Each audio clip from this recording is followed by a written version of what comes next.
Meanwhile, there are reports this morning that ISIS has destroyed parts of the most important temple in the Syrian city of Palmyra.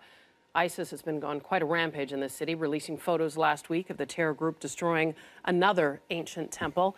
Senior international correspondent Fred Pleitgen joins us following the story for us from London. Fred.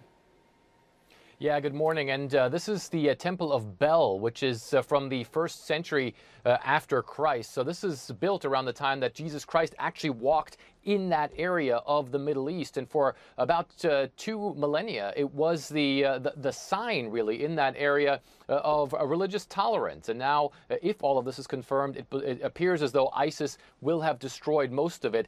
We've yet to be able to confirm whether or not they have actually destroyed it, because we're actually waiting on satellite images that we're expecting to get in a couple of hours to see whether or not this is all true and whether or not ISIS has actually destroyed it. But it's interesting because a couple of weeks ago, I was actually in Damascus and I talked to the head of the archaeology there, and he said he expected something like this because he says every time ISIS wants attention, they go and they destroy something ancient or they commit some sort of massacre. He says it's their way of getting publicity, because the sad thing is all of this, while you and I and all of us are outraged by something like this, every time ISIS destroys ancient goods like this, they tend to get new recruits that go to places like Syria and Iraq. So again, at this point in time, we are waiting to see whether or not all this is true. But if in fact ISIS did destroy the Temple of Bel, archaeologists say this was one of the most important archaeological sites, not just in Syria, but in the entire world.